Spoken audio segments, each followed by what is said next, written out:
L'Ebre. Camins d'aigua.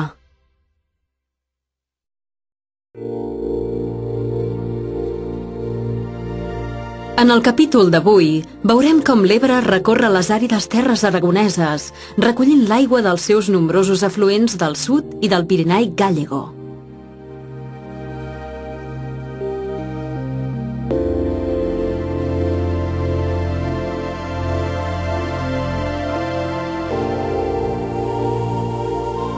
Galatxo és una paraula aragonesa que s'utilitza per designar un meandre abandonat pel riu.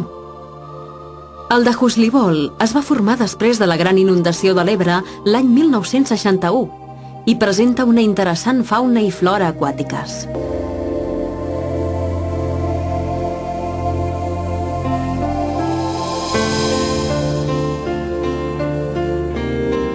El gran riu ens apropa a la seva gran ciutat.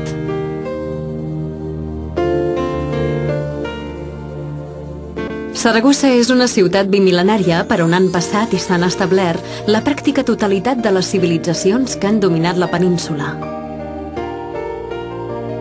El seu nom actual prové de l'antic topònim romà Caesar Augusta, nom que l'emperador Cèsar August li va donar a la ciutat l'any 24 abans de Crist.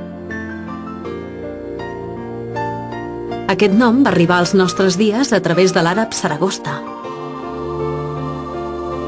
Saragossa té dos centres urbans.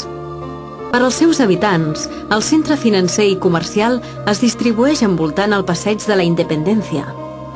Molt a prop podem veure la plaça Europa, el castell de l'Alfajeria, palau dels antics reis àrabs a Saragossa, l'edifici Pignatelli, seu del govern aragonès, i la nova i moderna estació intermodal Saragossa Delicias. Un dels elements més innovadors d'aquest projecte és la seva teulada, amb grans arcs en diagonal i tetraedres que capten la llum, recordant una catenària invertida. Un autèntic luxe per a visitants i usuaris.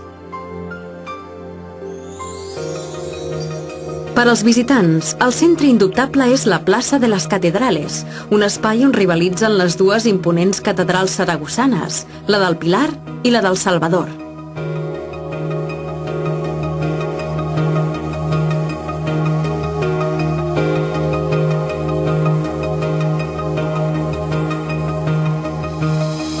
Dos estils molt diferents, però igualment atractius.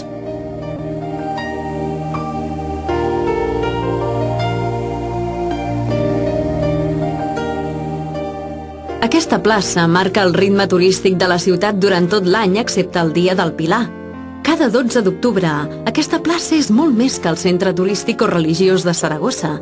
És el centre d'Aragó.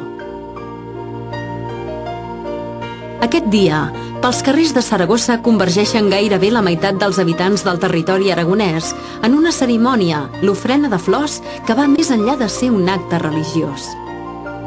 Va començar el 1954 amb poc més d'un centenar de persones i l'any 2007 varen ser prop de 500.000.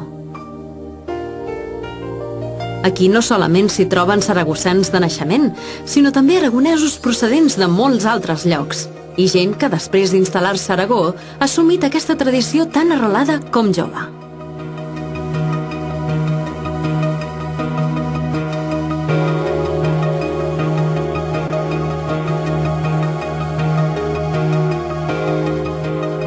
Dos quilòmetres d'uns ben cuidats marges fluvials separen el Pilar del recinte de l'Expo. Gràcies a l'Expo s'ha desplaçat cap al riu l'interès dels saragossans i dels visitants, que ara tenen en les riberes de l'Ebre un dels atractius més potents de la ciutat. L'Expo del 2008 és i serà l'aparador de Saragossa per al món sencer, que podrà comprovar que aquesta és una ciutat en la qual no n'hi ha prou amb una ràpida aturada per veure el Pilar, sinó que ens trobem en una de les ciutats espanyoles més innovadores. Aquest és un impressionant espai, obert a tots els ciutadans, que està destinat a ser un dels grans punts de referència de la capital de l'Ebre.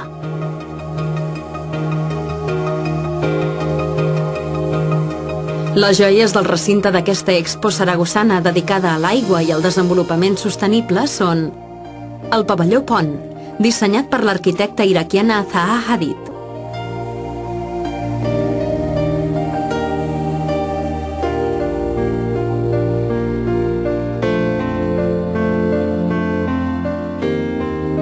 La Torre de l'Aigua, d'Enrique de Teresa, una immensa gota d'aigua que s'enlaira cap al cel.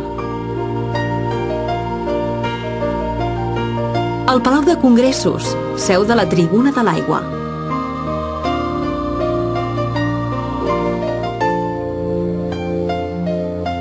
El Pavelló d'Espanya, de Patxi Mangado, amb els seus espectaculars pilars de ceràmica, obra del prestigiós ceramista català Toni Comella.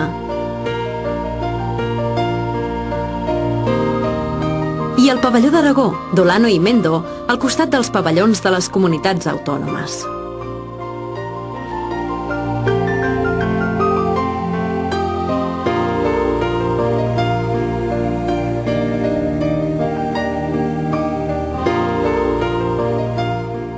Una ciutat considerada per molts un arguet lleig, al qual l'esforç i la constància dels seus habitants, l'Expo i especialment l'Ebre, han convertit en signe i en una de les més emblemàtiques ciutats europees del segle XXI. Deixant enrere una ciutat en profunda transformació i enmig d'un paratge àrid en què la mà de l'home ha dibuixat capricioses formes, visitarem els rius Huerva i Aguas Vivas.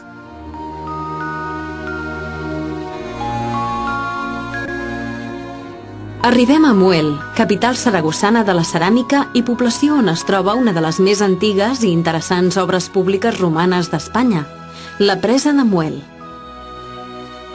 A sobre s'hi va edificar l'ermita de la Virgen de la Fuente, que acull diverses petxines de Goya a l'interior.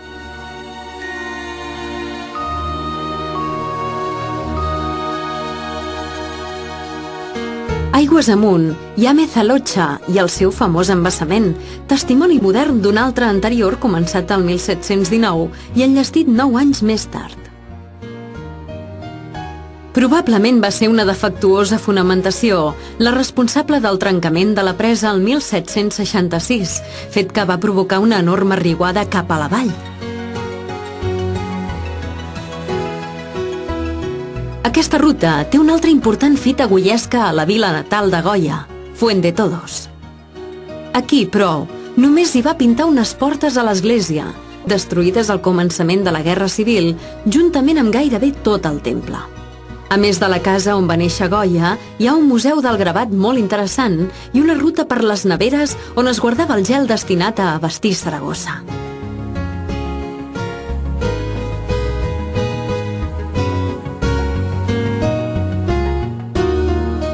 Molt a prop hi ha Villanueva de Huerva, amb un bonic pont renaixentista i l'església coetània de Nuestra Senyora de los Ángeles.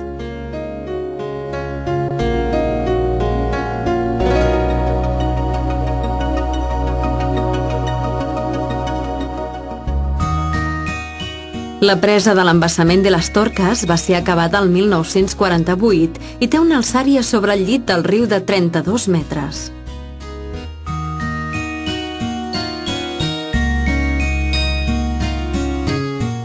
La seva construcció va ser necessària perquè l'embassament de Mezalocha es va quedar molt aviat petit per al que s'esperava d'aquest embassament.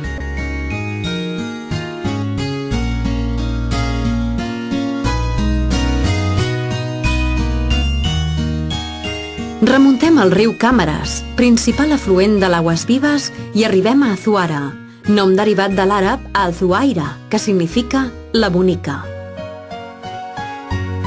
Al costat del seu important patrimoni religiós, són dignes d'esmentar diversos casalots del segle XVI i un dels millors jaciments romans d'Espanya, la Vila de la Malena.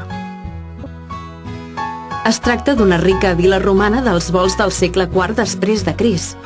Va ser descoberta el 1986 i a través de diverses campanyes d'excavacions han aparegut 5.000 metres quadrats de planta noble, amb habitacions dotades de calefacció, mosaics policromats i un voluminós conjunt de termes.